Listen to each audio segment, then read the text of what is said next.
안녕하세요. 오늘 저희가 같이 살펴볼 자료들이 정말 다양한데요. 한국의 100년 뒤 인구 예측부터 시작해서요. 최신 사이버 위협 동향, 또 AI 발전의 이면, 그리고 여러 사회 정치적 쟁점까지 정말 광범위한 스펙트럼을 다루고 있습니다. 네, 그렇습니다. 저의 목표는 이 방대한 정보 속에서 당신에게 꼭 필요한 핵심, 그리고 흥미로운 연결고리를 딱 뽑아드리는 겁니다. 바로 시작해 볼까요? 네, 좋습니다. 오늘 자료들이 이 한국 사회가 직면한 여러 도전과 기회들을 아주 입체적으로 보여주고 있거든요. 인구 구조 변화가 가져올 장기적인 파장이라든지 아니면 기술 발전의 빛과 그림자, 또 현재 진행 중인 사회적 논의들까지 복잡하게 얽힌 문제들을 하나씩 좀 살펴보겠습니다. 좋습니다. 그럼 먼저 약간 충격적일 수도 있는 인구 전망부터 보죠.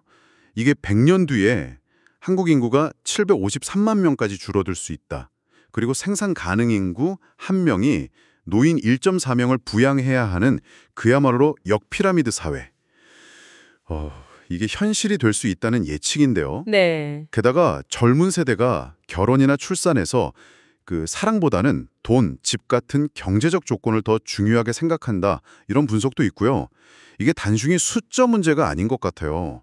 사회 시스템 전체의 위기 신호, 이렇게 읽히네요. 네, 맞습니다. 그게 바로 심각한 경제적 부담으로 이어질 수밖에 없는 거죠. 그래서 보고서를 보면 출산이나 양육 지원 확대, 정년 연장 같은 방안도 물론 얘기하지만 더 근본적으로는 생산성 중심 경제 구조로 전환해야 한다. 이걸 강조하고 있거든요. 생산성 중심 경제 구조. 네, 그러니까 그냥 땜질식 처방만으로는 부족하다는 거예요. 경제 구조의 그 운영 체제 자체를 바꾸지 않으면 인구 감소랑 인재 유출, 이 이중고를 벗어나기 어렵다. 이런 좀 절박한 진단인 거죠. 홍콩 가기대 교수 지적도 있었죠. 한국경제학계의 경쟁력 약화랑 인재 유출. 이것도 같은 맥락에서 봐야겠네요. 그렇죠. 그것도 아주 심각한 위기 신호로 봐야 합니다. 자, 그럼 다음은 기술 분야로 좀 넘어가 볼까요? 여기서는 그래도 좀 긍정적인 소식도 있습니다. AI 서버랑 자율주행차 수요 덕분에 반도체 경기가 좀 살아나고 있다고요. 특히 고대역 폭 메모리 HBM이라고 하죠. 네, HBM. 이게 AI 연산에 필수적인 빠른 데이터 처리를 가능하게 한다는데 이 시장이 아주 폭발적으로 성장하고 있답니다. 그래서 이제 전자공학 전공자들한테는 데이터 분석이나 AI 모델 이해 능력이 거의 기본 소양이 됐다고 하네요. 네, 시대가 변했죠. 그리고 메타버스 전문가 노석준 소장 언급도 있었는데 NFT, 그러니까 디지털 자산의 고유 소유권을 부여하는 기술이잖아요. 이게 새로운 재화 시장을 열고 있다. 이런 얘기도 있었고요. 하지만 이 AI 기술이 밝은 면만 있는 건 아니죠. 그림자도 분명히 존재하는데요. 예를 들어 기후변화 예측이라든지 에너지 효율 최적화 같이 아주 긍정적인 활용 가능성도 크지만요. 다른 한편으로는 중국처럼 인터넷 검열 강화에 쓰이거나 아니면 AI 자체의 막대한 전력 소모가 또 새로운 환경 문제로 떠오르는 이런 양면성이 아주 뚜렷합니다. 그렇군요. 그래서 이후의 AI 법안처럼 국제적인 규제 논의가 본격화되고 있는 거고요. AI의 그런 윤리적, 사회적 영향뿐만 아니라 이 기술 자체가 또 사이버 공격에 악용되는 사례도 늘고 있다니 이거 참 걱정인데요. 네, 그 위협이 점점 더 교묘해지고 있습니다.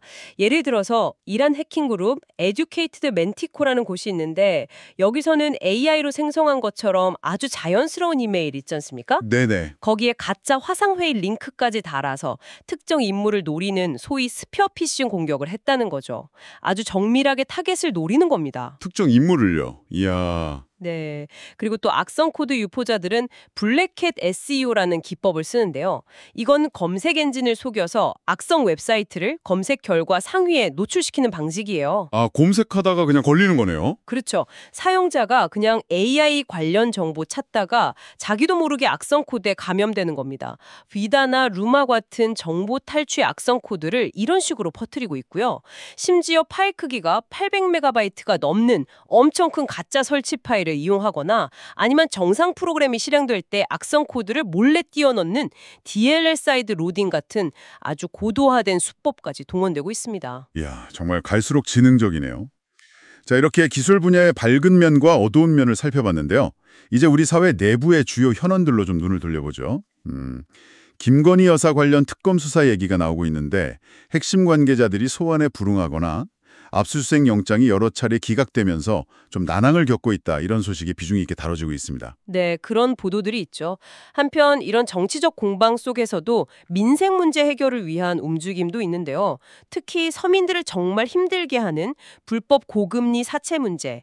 여기에 대해서 이자율이나 불법 행위 정도에 따라서 원금까지 무효화할 수 있는 아주 강력한 제재 방안이 마련돼서 다음 주부터 시행된다고 합니다. 네, 맞습니다. 이런 개별 사안들이 결국은 사법 시스템의 신뢰성 문제라든지 아니면 정치적 갈등 관리, 또 권력 감시, 이런 더 큰 구조적인 문제하고 다 연결이 되는 거거든요. 그렇군요. 일각에서는 윤석열 전 대통령의 그 계엄령 선포 시도 의혹이라든지 과거 무인기 침투 사건 같은 것들이 어떤 정치적 위기 상황 조성과 관련 있는 거 아니냐, 뭐 이런 분석도 내놓고 있고요. 그런 시각도 있군요. 네, 반면에 좀 긍정적인 얘기도 있습니다.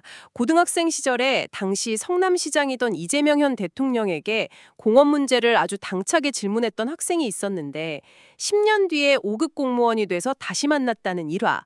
뭐 비록 작은 사례지만 시민 참여의 가능성을 보여주는 거죠. 네, 그 얘기는 좀 훈훈하네요. 그렇죠. 하지만 또 동시에 많은 전문가들이 서울 외 지역 근무를 기피하는 현상, 이건 여전히 해결되지 않는 아주 심각한 지역 불균형 문제를 다시 한번 보여주는 거고요. 네.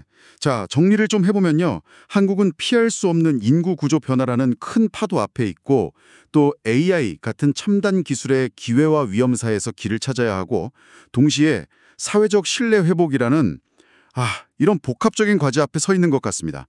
그래서 이 모든 정보의 주각들이 결국 당신에게, 또 우리 모두에게 시사하는 바는 무엇일까요? 결국에는요, 이 모든 문제들이 그냥 따로따로 떨어져 있는 게 아니라 서로 아주 깊숙이 연결되어 있다는 점입니다. 그렇죠. 인구는 경제의 기초 체력에 영향을 주고, 기술은 사회 시스템이나 안보에 영향을 미치고, 또 정치는 공동체의 신뢰나 앞으로 나아갈 방향에 직접적인 영향을 미치잖아요.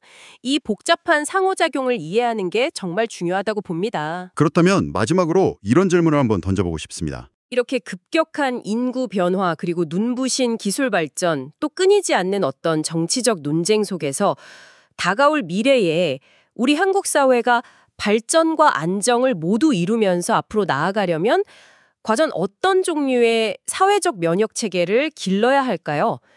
당신의 생각은 어떠신가요?